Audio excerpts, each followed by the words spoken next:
Hello， 大家好，这里是大叔，今天给大家带来双截龙2代使用威力的版本。这里的2代指的是街机版，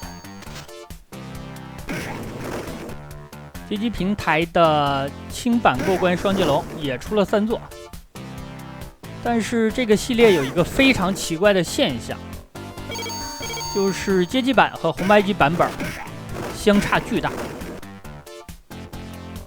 把街机版本的1代、2代和3代和红白机的1代、2代、3代放到一起的话，你根本就看不出来是同一个游戏。其中初代的红白机版只能单打，但是加入了升级的系统。2代的话，在素质方面，红白机版本要更好一点。3代就更不用说了，街机版的3代简直就是一坨什么呀！之前给大家录制过一次日版，日版虽然手感稀烂，但和美版相比更加良心。因为美版如果你想体验全部游戏内容的话，你是需要多投币的，包括人物的招式、新的人物等等。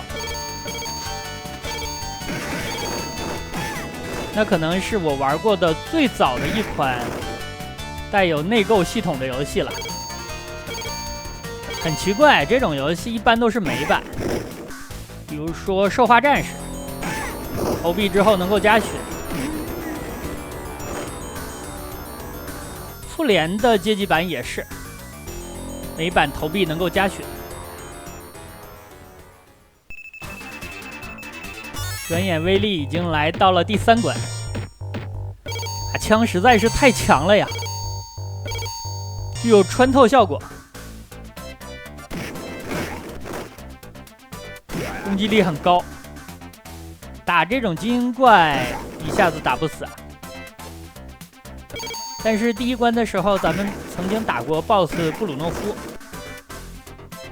，2枪就能够干掉。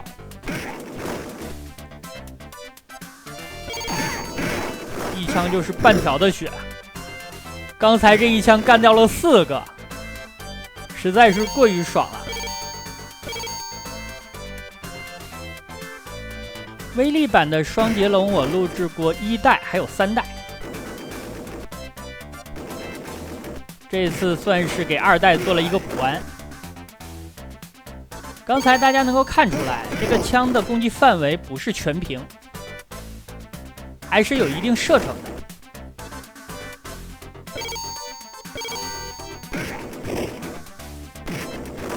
上边围了好多牛，我记得这个场景在红白机上也有体现。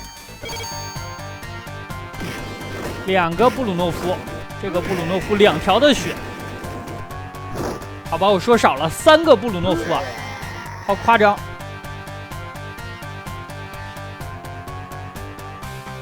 但我是端着冲锋枪来的呀，10个布鲁诺夫也不是对手。这就说明对习武之人来说，10步之外枪快，10步之内枪又快又准啊。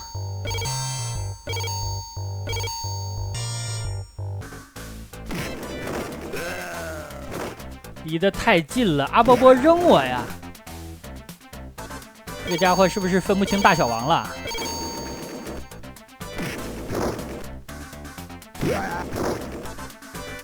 威力还是有一些弱点，他开完枪之后在原地站立的时间过长，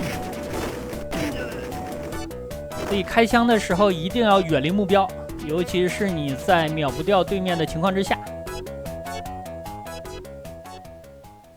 刚才这关短啊，真的好短，只打了4个敌人吧。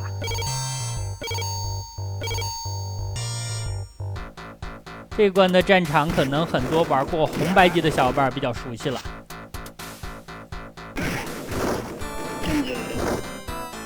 这个版本里边，本关就是最后一关，好多机关啊！这种机关我躲起来就比较费劲，因为毕竟原版没有，不熟悉。有的小伙伴可能会问说，这如果是最后一关的话，那会旋风掌那个 BOSS 怎么办？是不是就不出场了？那个 BOSS 叫做暗影武士，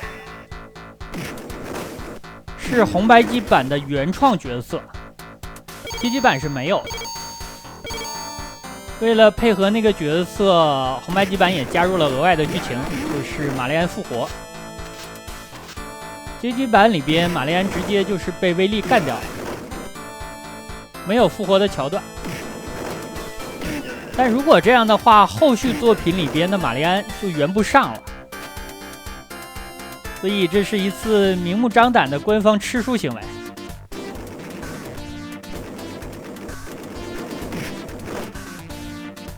威力给了我一枪啊！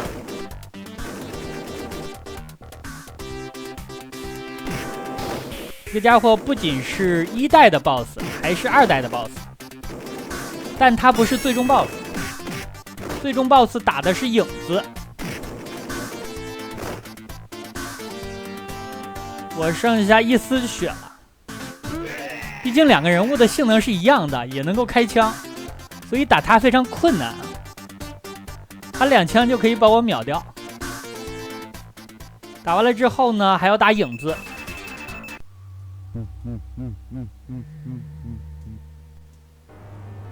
影子的攻击力没有威力高，毕竟手里没有枪啊。但是他招式非常多，而且特别灵活。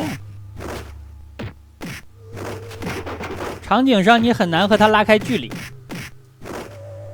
这样的话反而是影子的难度也很高。